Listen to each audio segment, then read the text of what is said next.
So this will be the first point I debunk Josh with, and he claims that this word smite in the English, which is nakah, should not be translated lash or scourge. Well, I'm going to prove otherwise with the Biblia Stuttgartensia, which is a Hebrew interlinear manuscript. And this is found on my sword. All you got to do is go to the KJV in the left corner and find something that has BHS in it. I'll use the BHSERK. R-I-K. So once you get there, all you got to do is find the verb strike. There it is, strike. And what does the parsing reveal? So we go down, and the verbal stem is a hifil. And why is that important? Because we need to go back and check and see what the Hebrew scholars, BDB, say. And BDB is the primary scholars that this application uses. So I'm going to utilize BDB. So what does BDB, Brown, Driver, and Briggs, I think, what is that? What does he define a hifil? Oh, look, scourge, there it is. But you might say that's not enough proof. Well, I'm going to show you the irrefutable evidence and undeniable evidence, and that's through Deuteronomy 25:3. So let's go there. Well, there it is. 40 stripes. What is this word stripes? Now, you're going to say that stripes are from beating someone? That'd be hard-pressed to say that. Well, let's check this word stripes out. Oh, look, it's nakah. So right there, Deuteronomy 25:3 shows that nakah is supposed to be translated in relevance to scourging or lashing. So there's your it's irrefutable, and you can see it right here. You can just check it out. Here it is, nakah, and also it's used again in the same passage. You can even check this out, and it's makah. And look, the origin of definition is nakah. So you have a double verification that Exodus 21:20 through the manuscript should be translated scourge or lash. And why is that important? Because it shows that Exodus 21:20 is talking about corporal punishment of a criminal that has been judged through the court. And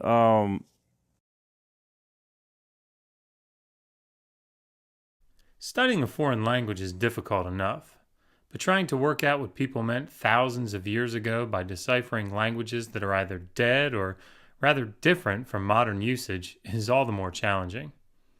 This is especially true with the languages in which the Bible was originally written. Generally speaking, if someone wants to understand how to read and translate from these ancient languages, they undergo years of formal training and spend countless hours reading and translating under the guidance of those trained in the field. One of the benefits of this type of rigorous study by scholars in the field, in conjunction with advances in technology, is the availability of resources that can aid someone who is not formally trained in these languages as they study through the Bible.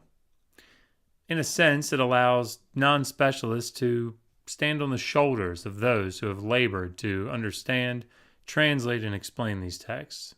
It can be easy at times to use a study aid in a way that is methodologically unsound.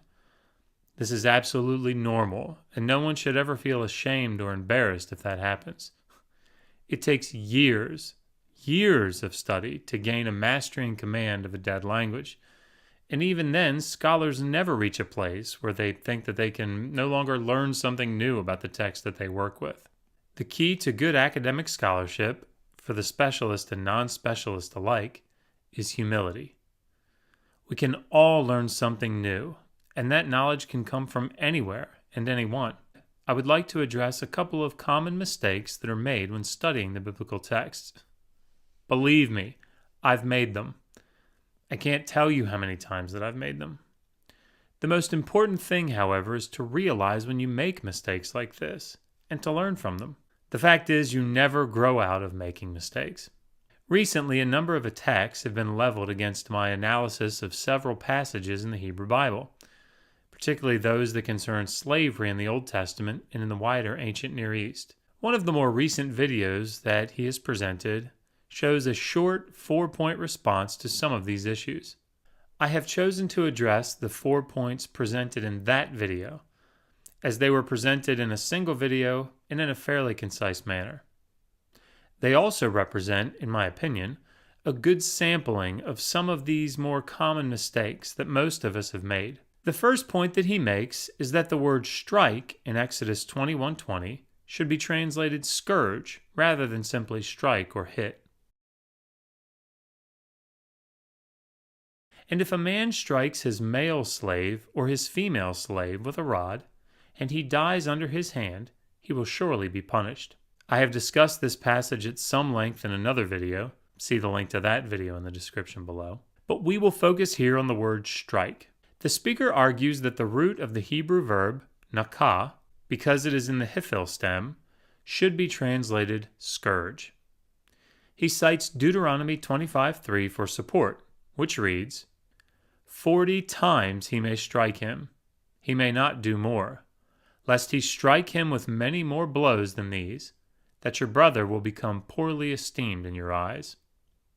Now, before I address his arguments, we should take a minute and briefly overview how we do basic lexicography in the Hebrew Bible, and in ancient texts in general.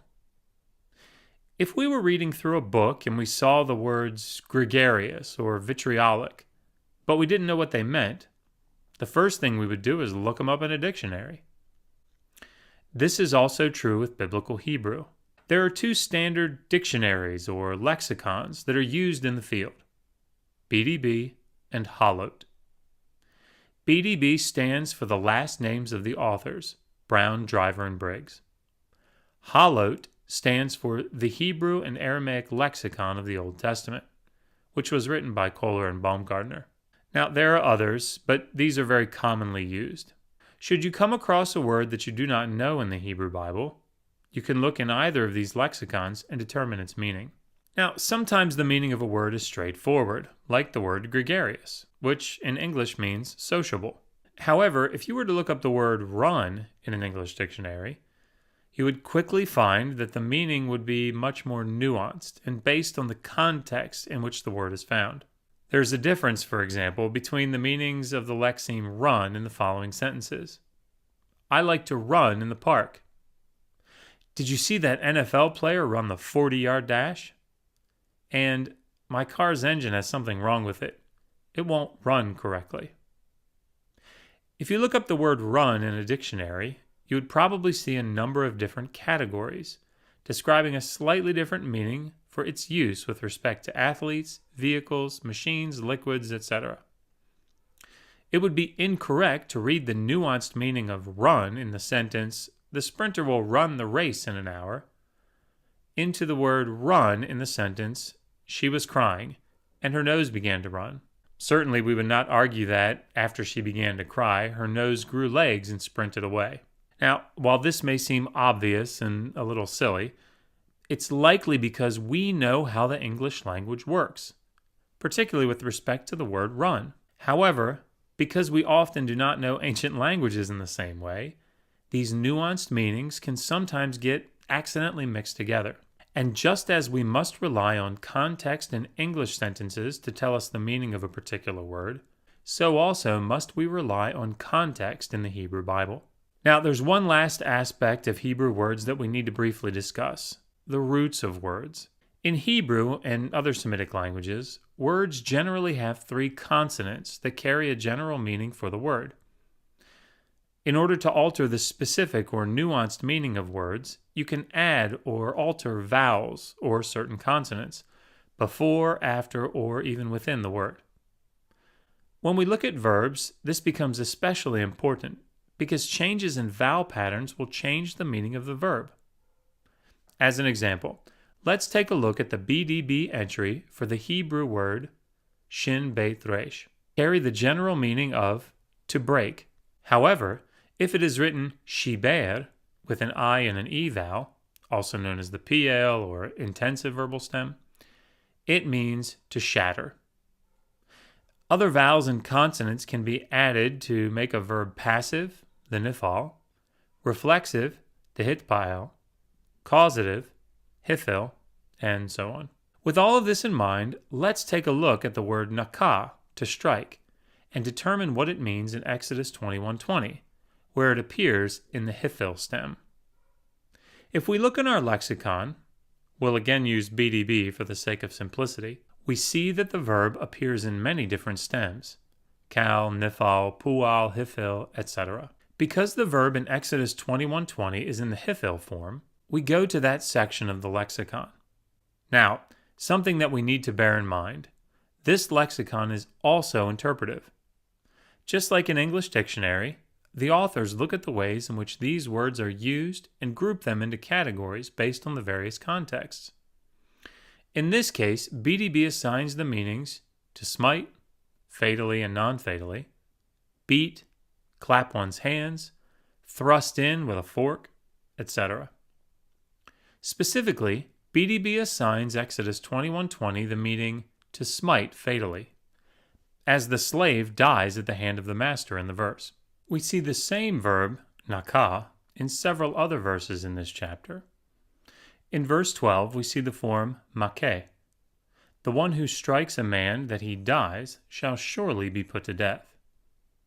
We see that BDB assigns the meaning to smite fatally to this occurrence. Notice, however, that the exact same form of the verb, 𝑚akē, appears in verses 15 and 19, where it is assigned the meaning to strike non-fatally, as it appears in a context where the person who is struck does not die. In other words, context, not form, drives the specific meaning of the word. The creator of the critique videos cites Deuteronomy 25:3 in support of reading the meaning scourge into Exodus 21:20. The verb 𝑛akā does appear in the verse, and it is in the 𝑒𝑝hil stem. As noted above, the verse speaks of striking 40 times. Thus, BDB assigns the meaning to smite repeatedly, to beat by authority, to scourge.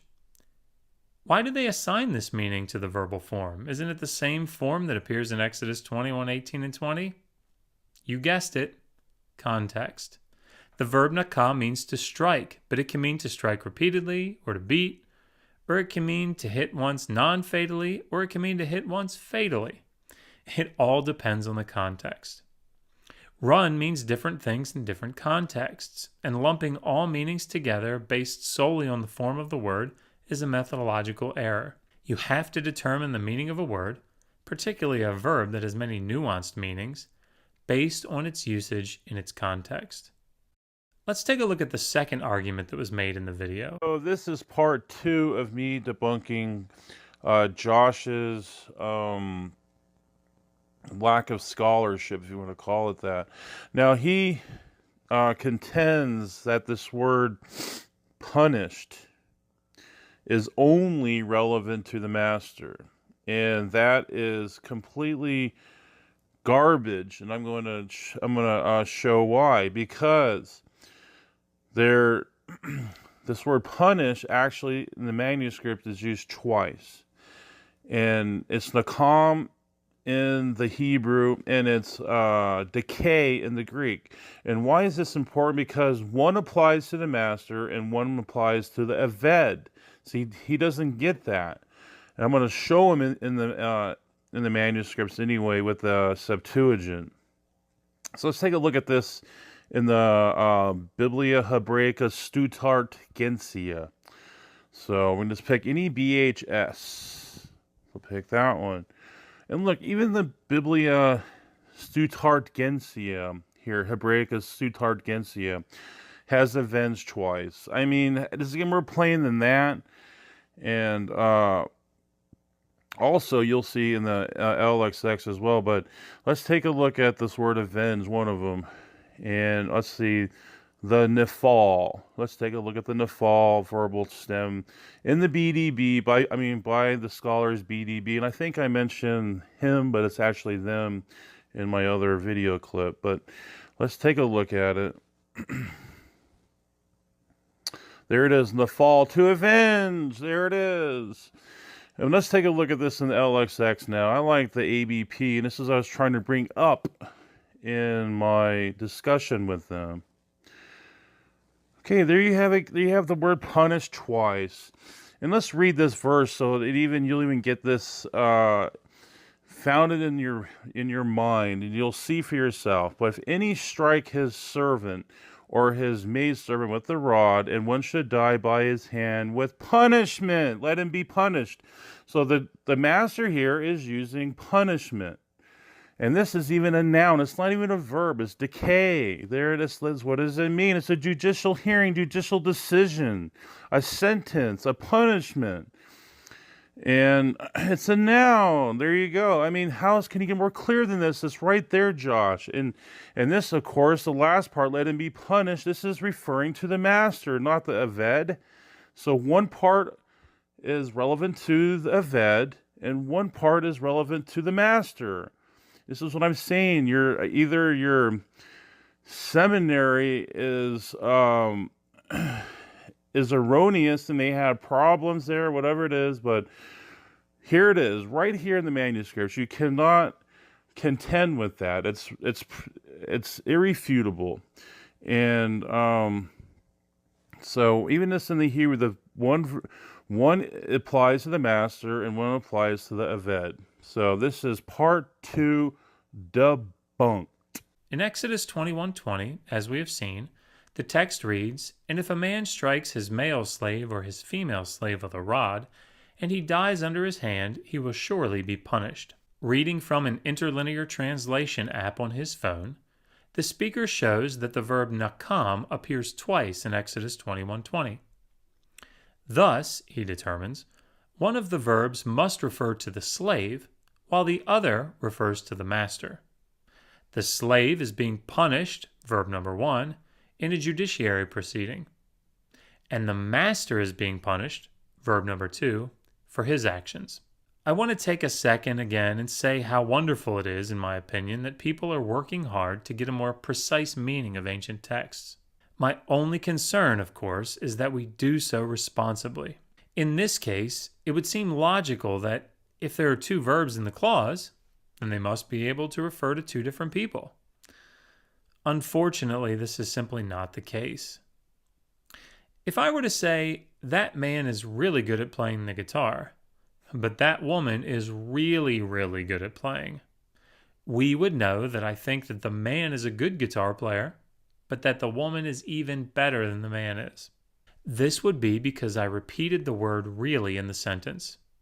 It intensified how good I think the guitar player is. Hebrew has a grammatical construction that does something similar. It is called the infinitive absolute. I will begin by citing some of the more popular biblical Hebrew teaching grammars in order to give a basic explanation of the infinitive absolute, so you know I'm not just making this stuff up. But I'll also cite some of the standard reference grammars in the field that not only talk about the infinitive absolute itself, both in form and meaning, but also refer specifically to this verse. In 🀭's grammar, he discusses the infinitive absolute on pages 249 and following. Quote, "Most commonly, the infinitive absolute stands before a finite verb of the same root, to emphasize the certainty or decisiveness of the verbal idea of the root." Ross, in his teaching grammar on pages 167 and following, writes, "Written before or after a verb of the same root, infinitive absolute adds emphasis. The exact nuance added by the infinitive absolute must be determined from context. Usually, the infinitive absolute emphasizes and reinforces the verb's mood as well as its action. For example, in an affirmative clause, the affirmation becomes more forceful, represented in translation by surely, certainly, or the like." End quote. In 🀭, a standard reference grammar, in paragraph 123d we see, quote, "The usual nominal use of the infinitive absolute, and the one which is peculiar to it, is that of an accusative of the internal object, either before or after the verb. This linguistic process allows Hebrew to express certain emphatic nuances in a subtle way. In paragraph 123p, we see, quote, the form of the infinitive absolute is usually that of the conjugation of the main verb, but the infinitive absolute of cal can be found with all the derived conjugations. With nifal, fairly often, Exodus 19:13, 21:20, 22:11, and so on. Finally, in Waltkin O'Connor, chapter 35, we see, quote, the infinitive absolute usually emphasizes not the meaning denoted by the verb's root, but the force of the verb in context. When the verb makes an assertion, whatever its aspect, the notion of certainty is reinforced by the infinitive. Specifically related to our verse, he says, quote, sometimes the cal infinitive absolute is so used with a form of a different stem. This is common with the nifal, Exodus 19:13, 21:20, 22:28, and so on. In other words, the repetition of the verbal stem, nakam, in Exodus 21:20 is not to be understood as two verbs referring to two different people in the context. Instead, this is an infinitive absolute, which acts as a type of intensification. It says that, given the situation, the action of the verb will definitely take place. This is why we see scholars translating it, will surely be avenged, or will surely be punished. They're trying to capture the intensified meaning of the infinitive absolute in their English translation. To sum up this second point, while it might seem logical to have the two verbal forms in Exodus 21:20 refer to two different individuals, we must be very careful to examine the actual Hebrew syntax, which is not always as straightforward as we might like. Interestingly enough, the infinitive absolute is quite common in this passage, appearing, just in this chapter, in verses 12, 15, 16, 17, 19, 20, 22, 28, and 36. So this is part 3 of me debunking Skylar and Josh, but this time it's going to be Skylar. I'm going to enjoy this. Now, Skylar claims that a woman shaving her head and with trimming her nails has to do with mourning. But I'm going to show you otherwise through scholars and theologians. And he asked for a citation, and I finally have it. So what does Adam Clark say? And you can even see that here it is. I just let you think this is fabricated. Then you shall bring her home to your house, and she shall shave her head and trim her nails. So we know that this is on the same page. Adam Clark commentary. This is a token of her renouncing her religion and becoming a proselyte to the Jews. This is a custom in the East, and it's comparable to a Mohammedan who shaves his head, blah, blah, blah. And the same thing it talks about with the nails with the Mohammedan thing. So right there has nothing to do with mourning. So let's go to the second one. Albert Barnes. The shaving of the head is a customary sign of purification. Leviticus 14:8, Numbers 8:7. And putting away the garment of her captivity was designed to signify the translation of a woman from a state of a pagan and a slave. So right there it shows that she's a slave. And I'll challenge you, Josh, or Scholar, to show that how a woman slave in a family, how is that even constituted as a family? And would you even consider like the ISIS and all those other extremist Muslim groups, would you consider them true families? That's the same thing we're talking about here. I want to see you honestly answer that question. If you say yes, then you are an absolute idiot. And obviously that isn't true. There's no such thing as a legitimate family in the ancient Near East, because that'd be like saying there's legitimate families with Muslims that are extremists. So, and consistently required that she should pare her nails, 2 Samuel. And this has nothing to do, belonging to her condition as an alien, it has nothing to do with mourning. Let's go to the Geneva Bible Study. Let's see what they say. Signifying a formal life. That's what I was bringing up when I was asked that question. Nothing to do with mourning a family there. And thou shalt bring her in the house. Okay, this is Wesley. She shall shave her head as renouncing her heathenish idolatry and superstition. It has nothing to do with mourning a family. Whedon, a state of a slave. So she was a slave, and it has nothing to do with mourning a family there. I could just go on and on. There's nothing to do with mourning family. She was humbled and coming into the Hebrew culture. So I just wanted to show that there's this over and over and over where it shows that this has nothing to do with someone or a woman that's mourning her family, whatever that is, if there is even such a thing, which I don't think. You have the burden of proof to show that. The third argument that the creator of the video makes concerns the meaning of the ritual found in Deuteronomy 21:10-14, specifically verses 12-13. In this passage, a captive woman whom an Israelite wishes to take as a wife must undergo a certain process before the marriage can be consummated. She must cut her nails, shave her head, and take off the clothing that she had on when she was taken captive. During a discussion with this individual, he argued that the meaning of the shaving of the head and paring of the nails was, quote, she is being assimilated into Hebrew culture. That's just a part of the culture. Shaving your hair, I guess, was like a figure of speech. Or if it was actually an ordinance or something like that, that just means you are becoming a part of the culture, end quote. Although he did not have citations at the time of the debate, in the later video response, he defended this conclusion with citations from several biblical commentaries. Now, before we continue, the meaning of this ritual is still uncertain, as ancient, rabbinic, and modern scholars still do not agree on its precise meaning. In Tegay's 2003 commentary on Deuteronomy, for example, he writes, Josephus and Ramban see these acts as part of a woman's mourning for her family and countrymen. See verse 13. Rashi and Abravanel, following Rabbi Akiba, see them as separate acts intended to make her unappealing so that her captor, who was attracted by her beauty, might change his mind about marrying this pagan woman. Some commentators think that they signify her change of status.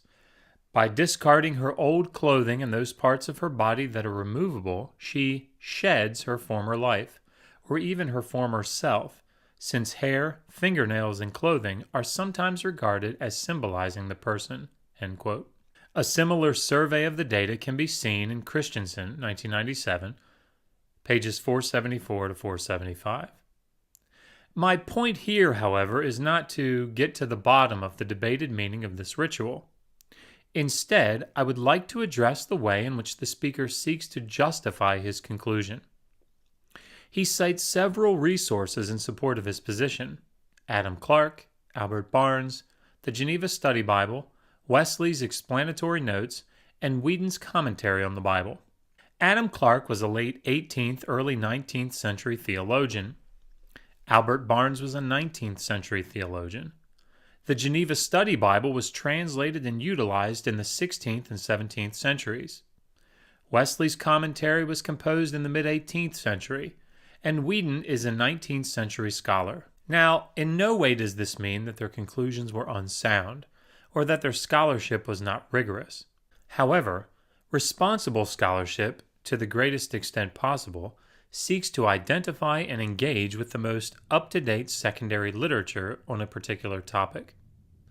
Of course, it may not have been the intention of the speaker to provide a thorough presentation or examination of the data, particularly concerning Deuteronomy 21:10-14. However, opening a popular biblical studies app on your computer and citing sources from one or more centuries ago is not sufficient to determine the meaning of a particular text. This is an all too common mistake that students of the Bible make.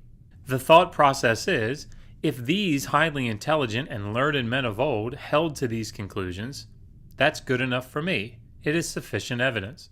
What would be required to come to a more thorough and scholarly conclusion concerning this passage, which, again, may not have been his intent? One would have to engage with the recent secondary literature. In short, it is unwise to simply rely on general and dated biblical commentaries when dealing with debated passages. You must engage with the recent work of scholars in the field. The fourth and final debunking of Josh. And Josh is trying to argue here that this word humble or ana in the Hebrew in the PL verbal stem denotes rape somehow. But let's just take a look at this word and let's see how he even gets this. Let's go down to PL. Okay, it means to humble, mishandle, afflict, to humble, be humiliated, and to afflict, humble, weaken oneself. In the Strongs, it could mean to depress, abase, and this is even where Jesus says those who are haughty or like who raise themselves up will be brought low, and those who are low will be actually raised up. So God actually brings the people that are humble up. He raises them up. But this is what's being spoken of here, and I'm going to demonstrate that this PL verbal stem should be humiliated. That's the proper translation. And this is how exegesis works, Josh. And I'm going to use Deuteronomy 8:2 to demonstrate that. Mishandle. Okay, how can you mishandle if you're raping someone? You are handling them. So how could that even be applied to this? Affliction. Affliction. How is that relevant to rape? I don't know. Maybe weakens oneself. So there's one little possible little hole you could possibly crawl through on that. And it really comes down to browbeating, but I'm going to show here that it's the better, proper exegesis is humiliate. Okay, Deuteronomy 8:2. And thou shalt remember all the way which is the Lord thy God led thee 40 years in the wilderness. You're going to say God raped his people here? That's retarded. That's lunacy. He is humiliating his people. That's what he did. He humiliated his people, and in doing so, he humbled them. But I want to show you something in the Biblia Hebraica Stutartensia, and is key verbiage that demonstrates my point. So remember, just come into my sword and find the BHS. So I'm going to pick that, and I want to show you be lowly. That is important because that's going to be used somewhere else. I'm going to correlate them together and interlink them. But let's see, is that word humble in this verse? Is this PL? Yeah, there's PL. And it's the same thing in verse 3. And he humbled them. He humbled the Israelites. He humiliated them. So let's check that out in the Biblia Stutart or Hebraica Stutartensia. Stutarts. Gosh, it's very hard. I'm not going to say it. But here we go. Let's see the humble here, lowly. There it is. Be lowly. He's showing them to, he's humiliating them. He's humbling them. Mentally. Not physically. And there it is, PL. Whoa. Wow, what a surprise. There's two examples. Let's go to another one. 16. And he fed in the wilderness and thy fathers, that he might humble them. So is he trying to humble them, or is he trying to rape them? No, of course not, or anything else physically. It's a spiritual humbling. And this is what exactly is being spoken of in Deuteronomy 21:14. I'm going to show it, but here's the third example. BHS. And look, be lowly. There's that key verbiage. Is that going to be the same in Deuteronomy 24? Let's see. Deuteronomy 21:14. Let's go there. And there's Josh's cherry pick humbled. Let's check this out. Remember, be lowly. Is that going to be there? Let's check it out. Oh my gosh, it's there. Be lowly. What do you know, Josh? So there's a complete debunking. Liz, what is this? It's PL. Look, I gave 3 instances where PL is used to mean humiliate with the PL verbal stem. So Josh, your argument is completely moot and nullified. And your arguments are a joke. And I do recommend you check these sources out because the sources that you use are pretty much garbage crap. And this is like another debunking. I mean, I don't know how many debunks I've done tonight. Finally, the creator of the video addresses the Hebrew word anah in Deuteronomy 21:14. He argues that this verb, appearing in the PL verbal stem, should be translated humiliated and has no sexual connotation. He cites several verses in defense of this translation, including Deuteronomy 8, verses 2-3, and verse 16, where God is humbling his people in the wilderness. He argues God is certainly not raping his people in the wilderness, and since the verb anah is in the PL, both in this passage and in Deuteronomy 21:14, they must have the same meaning in both places. Now, we dealt with this common mistake earlier in this video, but I would like to briefly look again at BDB to show a better way to determine the meaning of the verb anah in Deuteronomy 21:14. If we look in BDB under the root anah, we see that the verb carries the general meaning to be bowed down, afflicted, and appears in several different verbal stems. When we look at the occurrences in the PL, we see that there are 4 different meanings listed. 1. Humble, mishandle, afflict. 2. Humble, a woman by cohabitation. 3. Afflict, as a discipline, with God as the agent. And 4. Humble or weaken. BDB lists the verses cited in Deuteronomy 8 under meaning 3, to afflict as a discipline with God as the agent. They do so because of the context. However, they assign the passage in Deuteronomy 20:14 to meaning 2, to humble a woman by cohabitation. They also assign Genesis 34:2, Deuteronomy 22:24, 29, Judges 19:24, 25, and a number of other passages to the same nuanced meaning. Each of these passages use the verb anah in the PL stem in contexts about sexual relations with a woman that humble her. This, of course, fits very well with the common translation of the passage in Deuteronomy 21, which indicates that by taking a captive woman as a wife and having sexual relations with her, you could not simply sell her if you lose your liking for her, as you have humbled her by having sexual relations with her. In fact, Hollow defines this as, quote, to humiliate a woman by an enforced marriage, citing this passage specifically. In conclusion, I want to re-emphasize that working with ancient languages is not an easy task, but it is one that is well worth doing. It's absolutely imperative that people continue to strive to engage with and advance our understanding of the past through better translation and contextualization of these ancient texts.